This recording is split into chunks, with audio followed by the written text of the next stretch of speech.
It's never been a better time to go green. We're previewing St. Patty's and PSL just ahead. And speaking of green, a mean green playground machine just pulled into town, and it's ready to make the port its new home. We'll take a look. Plus, all the sights and sounds from a country concert 2 years in the making, as Jody Messina and Tracy Bird finally took the stage right here in Port St. Lucie at the Mid-Florida Event Center. The agenda starts now.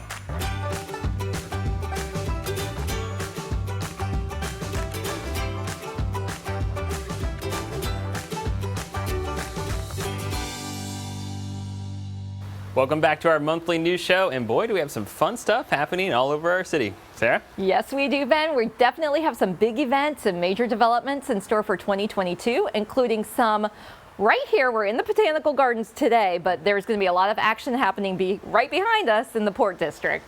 I'm excited. Let's take a look ahead. It's the luckiest time of the year, so start searching your closet for something green to wear. Yep, it's time for the annual St. Patrick's Day Festival. We've had some awesome weather for this festival in the past few years, and we're keeping our fingers crossed that it will be sunny and cool once again. Perfect to spend a day outdoors with us. The St. Patrick's Day Festival will feature carnival rides, arts and crafts vendors, children's activities, youth performances, and live music, and of course, you don't want to miss the parade, which starts at 11 a.m. on Saturday, March 12th. If you want to participate in the parade, you can still sign up. Just fill out the form on our city's website. Special thanks to the Friendly Sons and Daughters of Ireland for partnering with the city once again to put on this fantastic festival. We're going to have another great St. Patrick's Day Festival for the whole family, kids, adults, children, everything. On Saturday afternoon, the Bangers and Mashers is the name of the singing group. And they called our music Celtically Insane. And it's real traditional Irish songs. It's some of the old fight songs from the 60s and so forth when they had troubles in Ireland. And they play these songs upbeat, and everybody liked that. They'll be dancing and doing the jig for that one. That'll be great. On your way to the St. Patrick's Day Festival, don't forget to take advantage of Keep Port St. Lucie Beautiful's Household Hazardous Waste Collection Day. Swing by the Public Works Complex Saturday morning to drop off your household waste that cannot be put curbside for regular collection. This event makes it easy for residents to get rid of any chemicals or other hazardous waste they may be storing. Simply stop by and hand over these materials to our experts for proper disposal. You must be a resident of the city of Port St. Lucie or St. Lucie County, and IDs will be required. Visit our website for a full list of accepted items.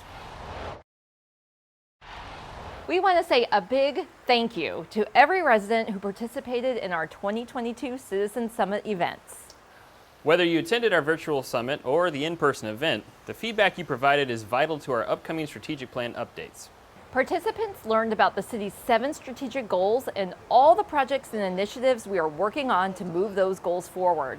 The input gathered from the summit and the annual National Community Survey help guide the City Council as they take their yearly in-depth look at the plan and approve updates to it. Great experience this morning, walking around our exploration trail, looking at all the 7 goals of our strategic plan. This has been an amazing experience, seeing how involved everyone is.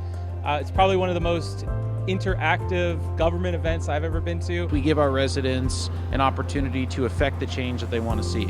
And so it's a very important part of government. It's not just the 5 people that sit on the dais. It's not just the government staff. It's really the whole community coming together to make this a place that we can all be proud of. Input is very important. We don't go out and make decisions without getting input because everything affects you. It affects the residents. It affects me as a resident. One of the girls over at the Parks and Rec told me about last year. One of the things the residents asked for was a mural, and she showed me how the mural had been done. So that was nice to see that our feedback pays off. There's a lot that we do, and it's great to hear that the residents have an opinion about it and they want to do those things as well. I think it was just the right amount of engagement with especially with the dots, and I feel like that's an easy way for the city to then get the feedback just by looking at the different responses. It's been great to know from most of our residents that they're really happy with the direction of the city and how we can continue to work together for the benefit of everybody here. Well, the most important thing is that I learned a lot more about the strategic plan, for example, and quite frankly, I got to meet some of the people who are responsible for the obvious success of the city. The residents are interested in their parks. They're very excited about the new parks that are coming in Torino and tradition. And they've given a lot of feedback on things like volleyball courts they want to see. They want to see more pickleball. I think users are what really helps, right? Because policies can be made, but maybe they're not user-friendly.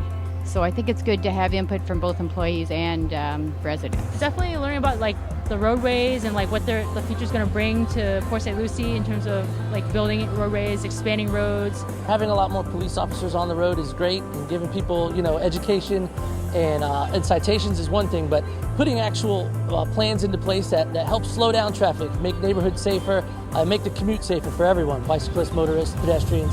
And it's nice to see that the residents are starting to come around and see that as a benefit throughout the city. This is an amazing place to live, very safe, and with everything we've seen here today, it just seems like it's going to continue to get even better.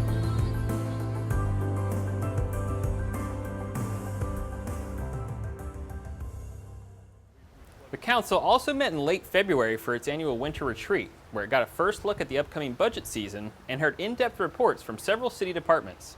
It also heard an update from the president of Indian River State College's PSL campus. If you're interested in watching either the winter retreat or the virtual Citizen Summit, recordings of both can be found on the city's website or on PSL TV, channel 20 on Comcast and Bluestream Fiber, or channel 99 on UVerse. If you attended the Citizen Summit, then you already know all about the city's plans to reinvent its waterfront as the Port District. This is a major initiative in the city's strategic plan, and over the next year, you will see lots of progress at the site just south of where we stand at the PSL Botanical Gardens. The Port District includes Pioneer Park, which will provide a one-of-a-kind play experience for our youth. In fact, Pioneer Park Playground has begun arriving in pieces just a few months early. This large, iconic alligator will reside in Gator Gulch, one of the unique areas nestled in the Pioneer Park Playground. Other play features will include Sail-Away Schooner, Pioneer Perch, and Banyan Basin. Gator Gulch will allow curious minds to explore and play on this custom-made, accessible play structure that extends more than 40 feet. The larger-than-life playground pieces will be tucked away for safekeeping until the site is prepared for their installation. Construction will begin in the coming months. Keep an eye on cityofpsl.com/theport for progress updates. Well, February ended up a fun month for many of our residents and visitors. After some COVID-related delays, the We Love Lucy concert series is back in full swing. Earlier this year, classic rock returned to the Mid-Florida Event Center stage as PSL rocked out to Molly Hatchet and the Fabulous Thunderbirds. But in February, country music fans got their night under the lights. And there certainly wasn't a shortage of cowboy boots and hats in the crowd.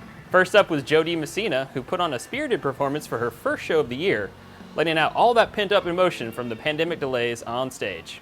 Tracy Bird brought it home, playing hit after hit as he made sure the party kept going all night long. Really great to finally see you here in Port St. Lucie.